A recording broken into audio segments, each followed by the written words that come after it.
Vous êtes de plus en plus nombreux à nous suivre et à participer à l'évolution de la chaîne Afrique N24, et sincèrement nous tenions à vous en remercier. Nous lisons tous vos commentaires qui enrichissent le débat et vraiment nous vous demandons de nous soutenir, en aimant les vidéos pour une large diffusion, et pour continuer à avoir une ligne éditoriale indépendante, et vous proposer de nouvelles émissions toujours de plus en plus enrichissantes. Ne restons pas passifs, soyons actifs. Merci et à bientôt. Radio à vous l'été, la voix de la résistance du peuple togolais. Bonjour à toutes et à tous et merci de votre fidélité sur Radio à vous l'été, la voix de la résistance du peuple togolais. Cela fait exactement 8 jours que le peuple togolais apprenait sur les réseaux sociaux la disparition de Ferdinand Haïté, directeur du journal L'Alternative. Il a finalement fait signe de vie le 7 mars dernier à travers quelques mots sur sa page Facebook.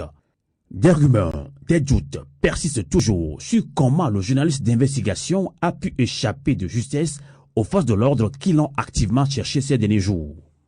L'ex-commandant de la gendarmerie nationale, Olivier Amapoko, qui s'est beaucoup renseigné sur la disparition du journaliste Ferdinand Haïté, nous donne ici plus de détails sur les menaces qui planent sur le journaliste et ses collaborateurs. Je vous propose de l'écouter dans notre rubrique Libre Expression sur Radio à vous l'été. Bonjour, peuple africain du Togo. Je reviens aujourd'hui, le 12 mars 2023, pour vous donner quelques détails dans l'affaire M. Ferdinand Haïté et son journal face au régime du Togo.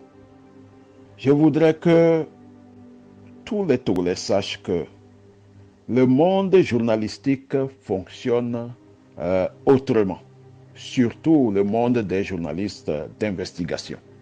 Et que nous, les Togolais, au lieu de transformer ce problème sérieux en chamaillerie politique, il faut être informé, chercher les informations, et ne pas créer des choses d'une façon imaginaire. Voilà. Vous savez, les journalistes d'investigation sont protégés à travers le monde.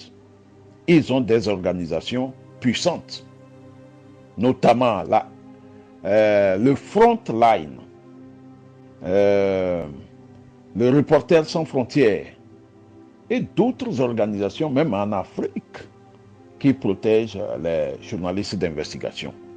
Donc, M. Ferdinand Haïté fait partie de toutes ces associations. C'est pour cela qu'il a beaucoup voyagé. Il a été formé aux États-Unis et dans d'autres pays.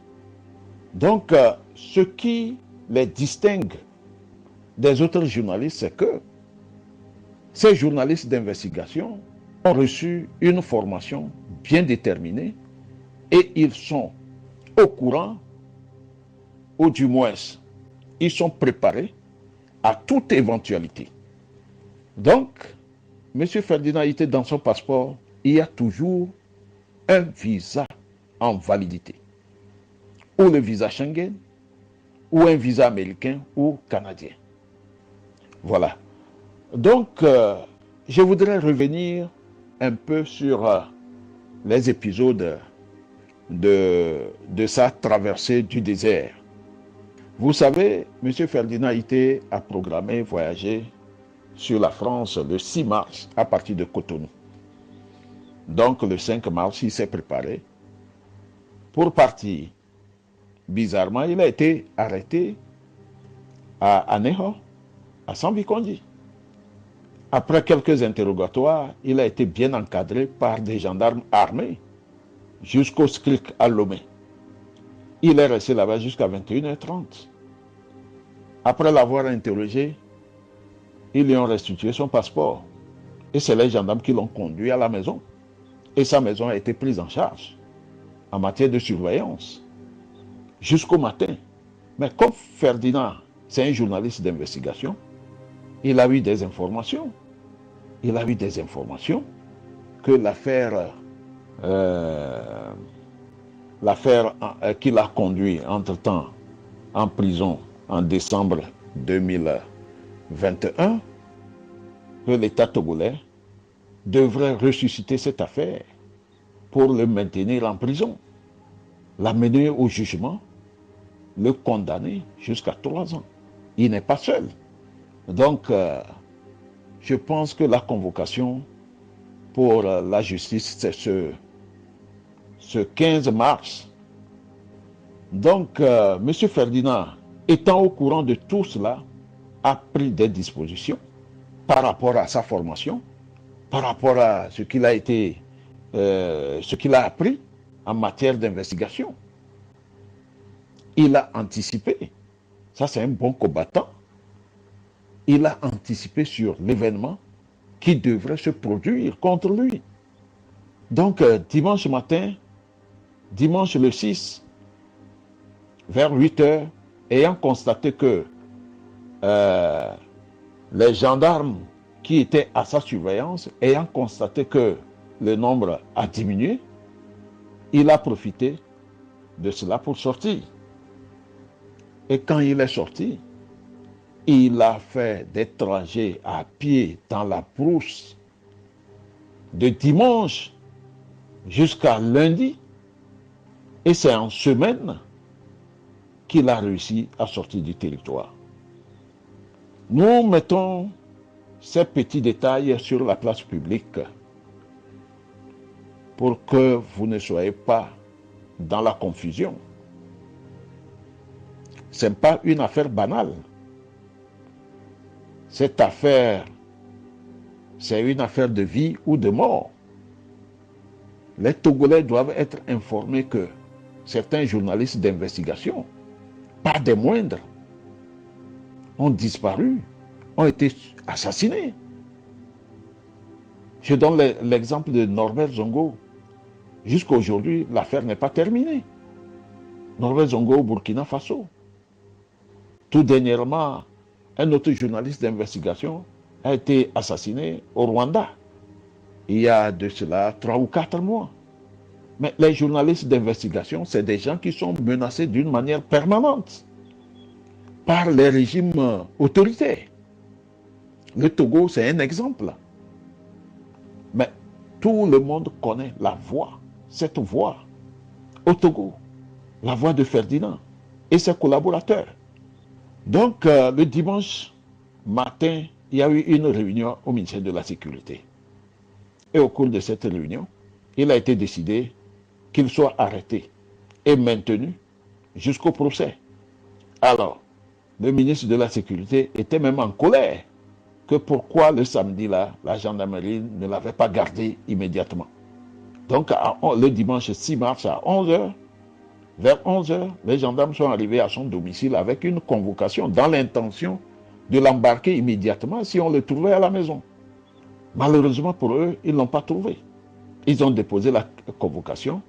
Ils attendaient qu'il réponde. Qu'il y réponde à 15h. Et à 15h, si M. Ferdinand mettait pied à la gendarmerie, c'était fini pour lui. Ce n'est pas une affaire banale, hein?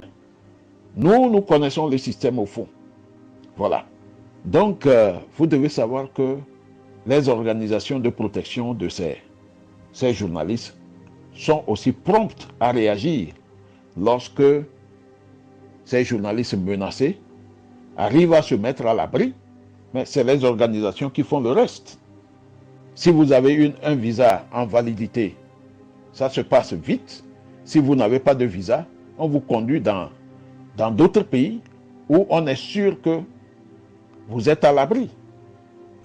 Actuellement, Isidore Kouanou est sous menace, sous grande menace, actuellement, et d'autres collaborateurs. L'intention de ce régime, c'est d'éteindre complètement l'autre journal. Les Togolais doivent le savoir.